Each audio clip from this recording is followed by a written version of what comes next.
Hey y'all, I'm Jerdy, and in this video we'll be going over what's changed with Paladin from Wrath to Cata. We'll be going over what's new, what's different, what did we lose, what did we get, what's changed, your rotation now that there is one, and just a general overview of how to play this class going into Cata if you're still on the fence and don't know if you want to play or not. This is just a quick overview about the class. If you want a well-written, thorough guide about that, please click the article from Wowhead that I'll link below. It is written by a very much smarter man than I am, and if you just click that guide and didn't watch the rest of this video, I'd still be happy. I just want to get this information out to people. Let's go over the changes of our baseline abilities.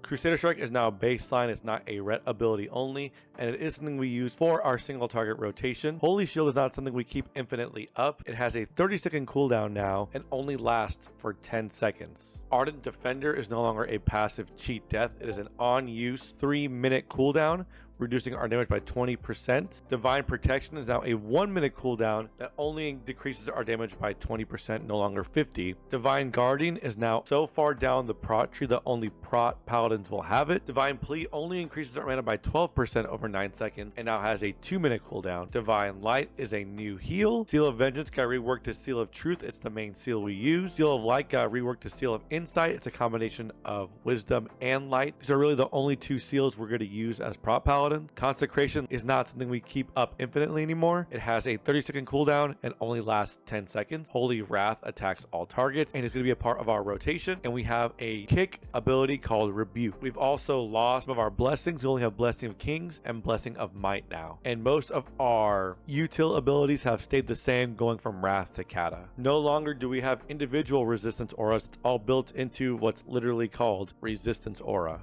And obviously the most significant change to all Paladins is our Holy Power bar now, which I'll talk about a little later in this video. Defense rating, shield block value, and block rating are now no longer in the game anymore. Instead, we have what's called Mastery. Our Mastery is Divine Bulwark. It's different for each spec and class. Our Mastery increases our chance to block melee attacks. Vengeance also got a rework in that each time you take damage, you gain 5% of the damage taken as attack power, meaning every time we get hit, we get buff. A very strong buff for tanks. When we look at the talent tree for Cata versus the other talent trees in classic iterations, the main thing we see is how far deep we go into it without branching out into other trees. This is the start of the game where your tree fulfills its purpose all the way through. We don't really skip anything minus improved Hammer of Justice. That's kind of the most useless one that we have in the tree. Everything else serves its purpose in building our tank abilities for threat or mitigation, like Hammer of the Righteous and then Grand Crusader. When your Crusader Strike or Hammer of the Righteous deals damage to your primary target, they have a 20% chance of refreshing the cooldown on your next Avenger shield and generates Holy Power. And you'll see that in the rotation section of this video how it procs. You'll see, like I said earlier, Divine Guardian is way far down in the tree now. This is a Prot Paladin niche only ability. Vindication got moved from the ret tree to the Prot tree and now is reworked to where it's actually useful. Eternal Glory is nice in that where Word of Glory might not cost you any holy power. Blessing of Sanctuary is just Sanctuary now. It's just a passive. We don't have to buff it anymore. And you can see at the bottom of the tree is Ardent Defender, which, like I said earlier, is not a passive cheat death. It is now an on-use ability. That tree, however, is just for pre-patch. As you can see right here, when you hit 85, we do put some points into the red tree for Crusade, Pursuit of Justice, Improved Judgment, and Rule of Law. Let's talk about now our rotation and Holy Power. So think of Holy Power like combo points, but for Paladin, and it's charged from the player, not the target it's on. And it only goes up to 3 charges. And we'll break it down into 3 categories: our builders, our spenders, and our fillers. So our building abilities would be Crusader Strike for single target and Hammer of the Righteous for AoE. And our spending abilities would be Shield of Righteous and Word of Glory. We're going to usually use Shield of Righteous as Word of Glory has a 20-second cooldown, so think of it more as a situational type use where you feel like you're getting hit a lot or you need to save yourself with an instant heal. Our filler abilities that we'll use in between that are Judgment, Consecration, Holy Wrath, and Hammer of Wrath when our target is below 20% health. So to show you how this works live, I like to open up with Avenging Wrath or my shield. Use my builder, a filler, a builder, a filler, a builder. Then we're going to spend it on our Shield of Righteousness. Rinse and repeat. We proc here, so we're at 3 charges now. That's pretty much how your rotation works.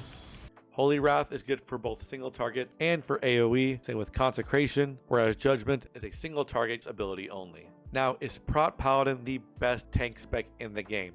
No. Everyone is going to tell you that Blood Death Knight is the best. Now, is Prot Paladin bad? No. I want to stress that it is not a bad tank class, and you can have a Prot Paladin as your main tank and clear the raid. I feel like, unfortunately, a lot of guilds are going to meta spec everything, and they're always going to want a Blood Death Knight main tank, but there is nothing wrong with a Prot Paladin main tank. We do great single target damage. We do great AoE damage. We are still the king of AoE tanking, and we have a raid-wide defensive cooldown, as well as multiple personal cooldown. You will be fine being a protection paladin in Cataclysm. Don't let anyone tell you otherwise, that it's not a good tank spec. The downside though to Prot Paladins is that we are very gear reliant, so if you're not getting your gear fast, you can be left behind when trying to join raids if you are pugging. Your BIS professions, at least for phase 1, are going to be engineering and alchemy, only because alchemy offers a really solid trinket that just isn't comparable to anything else in phase 1. And that's it from me, y'all.